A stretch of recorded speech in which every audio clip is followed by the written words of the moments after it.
గాంధీ దవాఖానలో చికిత్స పొందుతున్న విద్యార్థి నాయకుడు మోతిలాల్ను పరామర్శిస్తున్న బీఆర్ఎస్ ఎమ్మెల్యే హరీష్ రావు చిత్రంలో దేశపతి శ్రీనివాసరావు తదితరులు కూడా ఉన్నారు. ఈ మోతిలాల్ అనే యువకుడు ఈ యొక్క ఉస్మానియా యూనివర్సిటీకి చెందిన వ్యక్తి. ఈ మోతిలాల్ అనే యువకుడు ఈ యొక్క నిరుద్యోగుల కోసం, ఆ యొక్క ఉద్యోగాల కోసం గతంలో కూడా ఉవ్వెత్తున తీవ్ర స్థాయిలో బీఆర్ఎస్ ప్రభుత్వం పైన, కేసీఆర్ గారి పైన పోరాటం చేసిన యువకుడు. ఈ యువకుడి గురించి కూడా నేను గతంలో చాలాసార్లు చెప్పిన. మోతీలాల్ అనే ఒక యువకుడు ఉండే, మీటింగులు పెడితే ఆ మీటింగుల కాడికి పోయి కేసీఆర్కు వ్యతిరేకంగా చెప్పేటోడు, మాట్లాడేటోడు, కేసీఆర్ని తప్ప ఎవరినైనా గెలిపి అని ఒర్రేటోడు అని చెప్పి నేను చాలా క్లియర్గా చెప్పిన. ఇప్పుడు అంటే ఏదో ఒక కార్యకర్తలలాగా కాకుండా డమ్మీ యువకులు కొందరు ఉంటారు. అంటే డమ్మీ యువకులు కొందరు మనోభావాలు దెబ్బతిన్నా సరే నేను వాస్తవాలే చెప్తాను. ఆ డమ్మీ యువకులు ఏంటంటే మా అన్నరా, మా దేవుడురా, మా సీఎం రా, మా ఎమ్మెల్యే రా అని మొత్తం ఇట్లా చేతులు కాళ్ళు కోసేసుకొని రక్తాలు చిందిస్తారు. అటువంటి యువకులతో పోలిస్తే ఈ మోతీలాల్ అనే యువకుడు 100 రెట్ల నయమని చెప్పొచ్చు.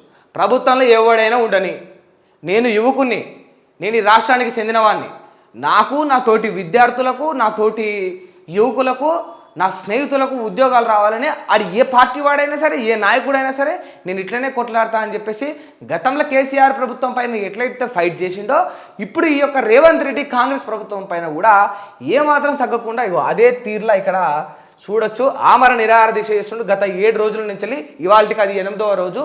నిన్న హరీష్ రావు గారు కూడా వెళ్ళి పరామర్శించడం జరిగింది. ఇది రాష్ట్రంలో పరిస్థితి. అసెంబ్లీలో నిలదీస్తాం, మోతీలాల్కు హాని జరిగితే సర్కార్దే బాధ్యత, ఆయనతో నిరాహార దీక్షను విరమింపజేయాలి, నిరుద్యోగులతో సీఎం రేవంత్ చర్చలు జరపాలి, రాసిచ్చిన బాండ్ పేపర్ సంగతి చేశారు, నాడు రెచ్చగొట్టిన కోదండరాం ఏమైపోయారు, మోతీలాల్ను పరామర్శించిన హరీష్ రావు, విద్యార్థి నేతకు భారీగా పెరుగుతున్న మద్దతు. రాసిచ్చిన బాండ్ పేపర్ అయిపోయింది, ఈ యొక్క కోదండరాం చెప్పిన మాటలు ఏమైపోయినాయి, ఇచ్చిన హామీలు అయిపోయినాయి.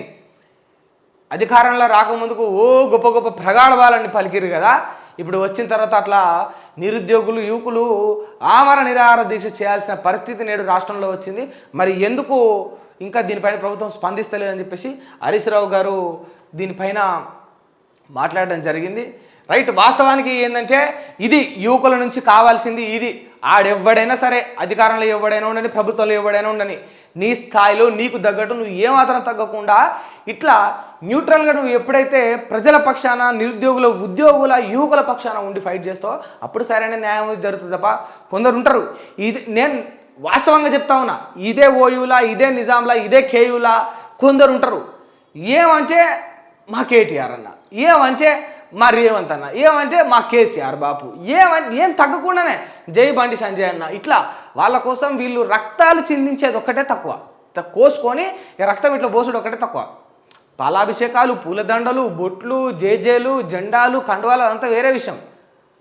వాటి వల్ల నీ కొరిగేది ఏమీ లేదని నువ్వు తెలుసుకొని ఇట్లా మోతీలాల్ లెక్క నువ్వు ఎప్పుడైతే న్యూట్రల్గా నిజంగా ప్రజల పక్షాన నిలబడతావో అప్పుడే నీకు న్యాయం జరుగుతుంది.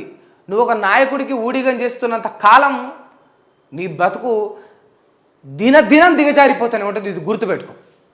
క్యాబినెట్లో వివక్ష, ఉత్తర తెలంగాణ మంత్రులకు ప్రాధాన్య శాఖలు, మంత్రివర్గంలో అత్యధికులు దక్షిణ తెలంగాణ వారే, సీఎం, డిప్యూటీ సీఎం, స్పీకర్ అందరూ అక్కడి వారే, బీఆర్ఎస్ హయాంలో అన్ని జిల్లాలకు సమప్రాధాన్యం, ప్రభుత్వం పార్టీ తీరుపై సీనియర్ నాయకుల కినుక, రాష్ట్ర క్యాబినెట్లో పలు జిల్లాలకు లభించని చోటు, జీర్ణించుకోలేకపోతున్న నేతలు, పెద్ద ఎత్తున విమర్శలు, మిగిలిన 6 మంత్రి పదవుల్లో దక్కేవి ఎన్ననే చర్చ.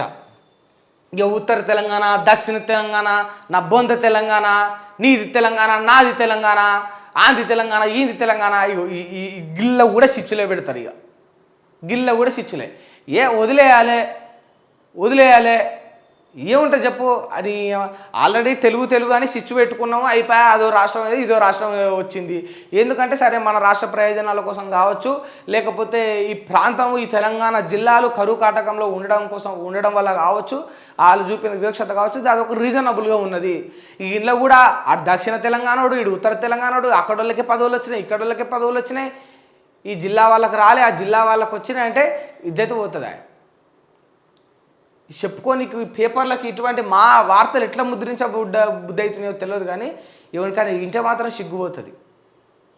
నిజంగా సిగ్గుపోతుంది. సిగ్గుపోయే ముచ్చట ఏదైనా ఉందా అంటే ఇగో ఈ తెలంగాణలో కూడా ప్రాంతాలను విభజన చేస్తున్నారు చూసినా, ఇది ఇది సిగ్గుపోయే ముచ్చట. ఇదంతా సిగ్గుపోయే ముచ్చట. ఇదే సిగ్గెట్లా పోతుందంటే ఈ వార్తలు చదవాలి. ఈ తెలంగాణ ఆల్రెడీ దిగజారిపోయినాయి కొన్ని పరిస్థితులలో, వార్తాపత్రికలకు సిగ్గు పర్వ అంతా దిగజారిపోయినాయి. ఎప్పుడైతే నమస్తే తెలంగాణ యొక్క బాటను ఈ యొక్క టీఆర్ఎస్ బీఆర్ఎస్ యొక్క బాటను నమస్తే తెలంగాణ ఎంచుకుందో అప్పుడే నమస్తే తెలంగాణ యొక్క క్రెడిబిలిటీ అంతా పడిపోయింది. ఇదే వెలుగు దినపత్రిక ఉన్నది కదా, ఈ వెలుగు దినపత్రిక వివేక వెంకటస్వామి ఏ పార్టీలో ఉంటే ఆ పార్టీకి ఊడిగం చేసినప్పుడే వెలుగు ఇజ్జత్ అంతా వాయే. ఇక సాక్షికి ఇజ్జతే లేదు, ఆంధ్రజ్యోతికి అసలు ఇజ్జత్ అవసరమే లేదు. ఎందుకు ఇంకా మళ్ళీ దానికి మించాలి మళ్ళీ ఇంకా డబల్ది తీసుకోవడం అవసరం.